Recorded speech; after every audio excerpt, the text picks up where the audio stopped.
और अब एसीबी मुख्यालय से सबसे बड़ी खबर। जल जीवन मिशन घोटाले में एसीबी ने पूर्व पीएचडी मंत्री महेश जोशी समेत 18 के खिलाफ भ्रष्टाचार करने का मुकदमा दर्ज किया। पीएचडी के अधिकारियों ने फर्मों के फर्जी अनुभव प्रमाण पत्र होने के बाद भी मिली भगत करके 979.45 करोड़ रुपए के टेंडर देकर अवैध भुगतान किया।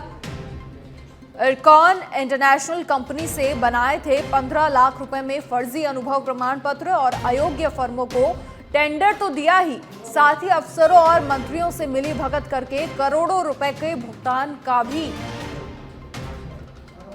भुगतान भी उठाया। एसीबी की जांच में बड़ा खुलासा हुआ। एफएसएल रिपोर्ट आने के बाद एसीबी ने मुकदमा दर्ज किया। एसीबी की प्रारंभिक जांच में सामने आया कि टेंडर और भुगतान वर्ष 2021 से 23 के दौरान किए गए थे। श्री गणपति ट्यूबवेल कंपनी को 859 करोड़ और श्री श्याम ट्यूबवेल कंपनी को 120 करोड़ रुपए से ज्यादा राशि के टेंडर देकर अवैध रूप से भुगतान किया गया था। एक परिवाद की जांच के बाद एसीबी ने अब पूर्व मंत्री महेश जोशी के साथ तत्कालीन वित्तीय सलाहकार सुशील शर्मा, तत्कालीन मुख्य अभियंता रामकरण मीणा, दिनेश गोयल, रमेश चंद मीणा, तत्कालीन अतिरिक्त मुख्य अभियंता अरुण श्रीवास्तव, पारितोष गुप्ता, तत्कालीन अधीक्षण अभियंता निरल कुमार, विकास गुप्ता, महेंद्र प्रकाश, भगवान सहाय और जितेंद्र शर्मा, साथ ही तत्कालीन अधिशासी अभियंता विशाल सक्सेना, श्री गणपति ट्यूबवेल कंपनी के proprietor Mahesh Mittal, Shri Shyam tubewell company के प्रोपराइटर पदम चंद जैन और मंत्री के नजदीकी संजय बड़ाया, मुकेश पाठक, किशन गुप्ता, चेपन गुप्ता और नमन खंडेलवाल के खिलाफ मुकदमा दर्ज किया। जल जीवन मिशन घोटाले को लेकर एक्शन में एसीबी।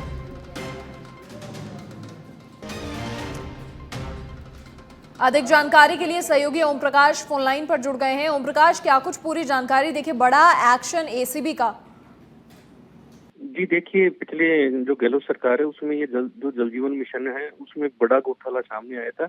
एसीबी ने अगस्त 2023 में एक कार्रवाई की थी जो सिंधी गेम होटल में कुछ ठेकेदार थे और जो पीएचडी के 2 अधिकारी थे जो टेंडरों में सहयोग करने के लिए घूस की राशि का लेन देन कर रहे थे। तब एसीबी ने कार्रवाई करके जो पदम चंद जैन है ठेकेदार, उनके साथ में मायाराम सैनी, प्रदीप मलकेत सिंह और 2 एक्शन को गिरफ्तार किया था। इस मामले की एसीबी जांच कर रही थी। इस दौरान एसीबी को एक पीएन शर्मा है, उन्होंने सबूतों के साथ में एक परिवाद दिया था।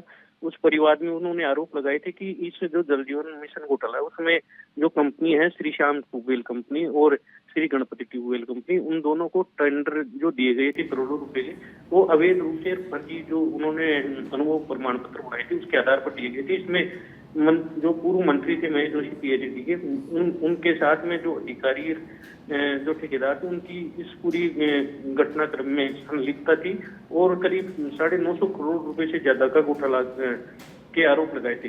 तो इस परिवार की एसीबी जांच कर रही थी। इस दौरान जो ईडी है, ईडी ने भी इस मामले की जांच शुरू की थी। तो ईडी का कुछ दिनों पहले एसीबी को एक पत्र और एक रिपोर्ट मिली थी। उन्होंने एसीबी को पत्र लिखकर बोला था कि जो पीएचडी मंत्री है महेश जोशी और उनके करीबी है जो संजय बड़ाया और जो पीएचडी के अधिकारी एसीएस सुबोध अग्रवाल, इनकी भूमिका इस घोटाले में संदिग्ध है, तो इनके खिलाफ मुकदमा दर्ज किया जाए। तो एसीबी ने फिलहाल महेश जोशी, सुशील शर्मा जो तत्कालीन वित्तीय सलाहकार है, इसके अलावा जो पीएचडी के अधिकारी है रामकरण मीणा, दिनेश गोयल, रमेश चंद मीणा, अरुण श्रीवास्तव, पारितोष गुप्ता, निरल कुमार, विकास गुप्ता, महेंद्र प्रकाश, भगवान सहाय, जितेंद्र शर्मा, विशाल सक्सेना, महेश मित्तल, पदम चंद जैन, जो महेश मित्तल और पदम चंद जैन प्रोपराइटर है गणपति ट्यूबवेल कंपनी और श्री श्याम ट्यूबवेल कंपनी।